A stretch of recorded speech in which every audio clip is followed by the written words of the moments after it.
While trying to escape Starkiller Base after blowing up the shield generator protecting it, Rey and Finn found their path blocked by a furious Kylo Ren. Ren was incensed that Rey had not only escaped his clutches, but had set off a chain reaction that was about to destroy the planet to boot. With lightsaber in hand, it seemed like he was about to bring a quick and merciless end to the lives of the two irritants who had ruined everything.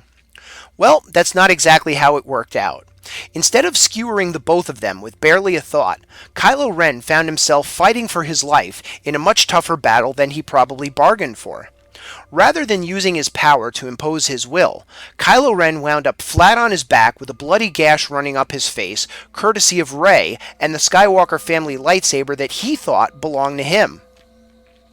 How could Kylo Ren have not only struggled so badly in this fight, but actually lost it?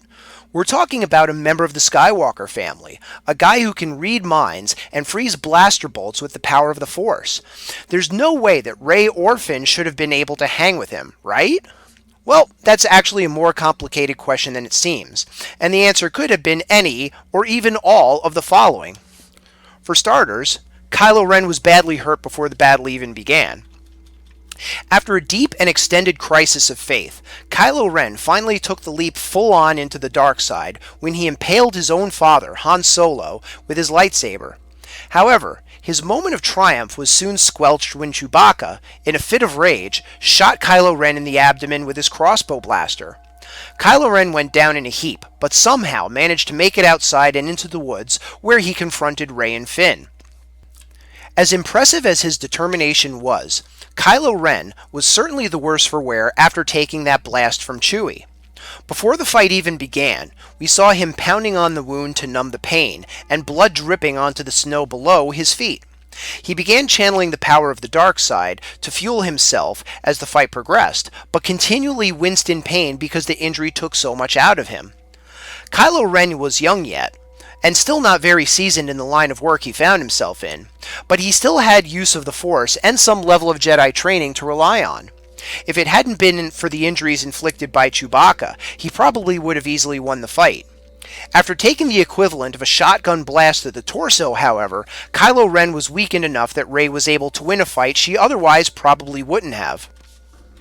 Also take into consideration the fact that Finn was a trained soldier who knew how to handle himself. So let's not lose sight of the fact that Rey and Finn weren't exactly a couple of scared kids in a Friday the 13th movie. Both had led tough lives that uniquely conditioned them to the adventure they found themselves on, and helped them survive their encounter with Kylo Ren. Finn in particular had been specifically trained by the First Order to do one thing: kill. As Finn told Rey, soldiers in the First Order army were taken from their families as children and trained to fight almost from birth. He had no family life, he had no friends, there was only his service to the First Order. That service consisted almost entirely of acting as a killing machine, and Finn spent his entire life learning the skills that would make him effective in that role. Yes, he hesitated when the moment to actually kill innocent people came, but the fact that he has a conscience doesn't make him any less dangerous. He's still skilled in all forms of hand-to-hand combat, and possesses the mental toughness the First Order instilled in him. He may not have been able to defeat Kylo Ren, but Finn was still probably more up to the challenge than just about anybody else Ren had ever faced. Speaking of which, Rey already knew how to handle herself, and she had begun discovering her use of the Force. Now, Rey may not have had formal military training like Finn, though she may have had other kinds of training at some point in her repressed past, but she was no pushover either. She had also learned the skills of survival from an early age, but in her case, it was because she was dumped on a hostile planet and essentially left to fend for herself. She had to learn to take care of herself because nobody else was going to. We saw how well Rey could handle herself when Unkar Plutt sent a couple of his goons after her to try and get a hold of BB-8. Finn saw her being attacked and rushed over to help, only to witness her single-handedly knock off both of the goons on her own. The confidence with which she massaged both of their faces with her staff suggested that this was far from the first time she had had to defend herself.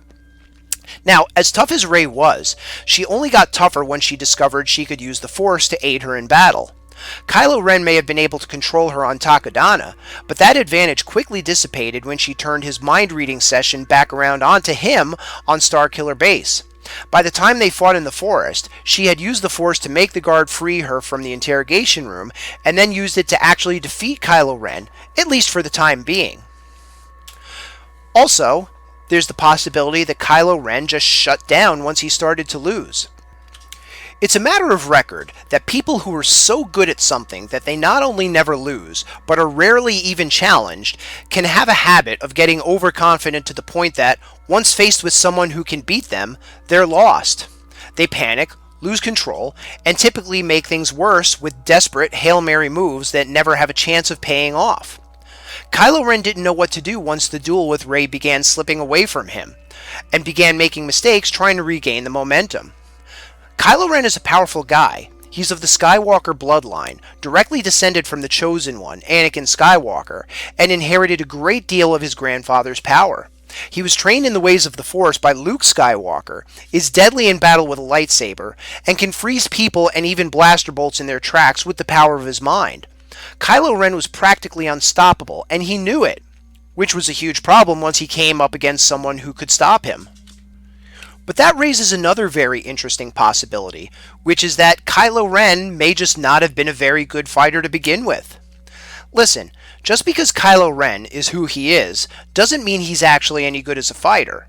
Sure, he can do a lot of scary things with the Force, and people rightly try to steer clear of him when he's trashing a control room with his lightsaber.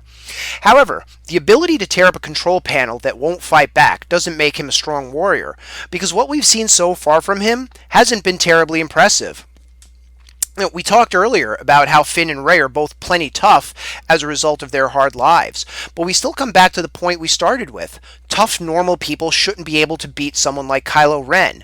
He is a Skywalker, he is trained as a Jedi, he is wielding a lightsaber, and he is strong with the Force. Nobody else with those kinds of credentials has ever had the problems beating normal people that Kylo Ren has.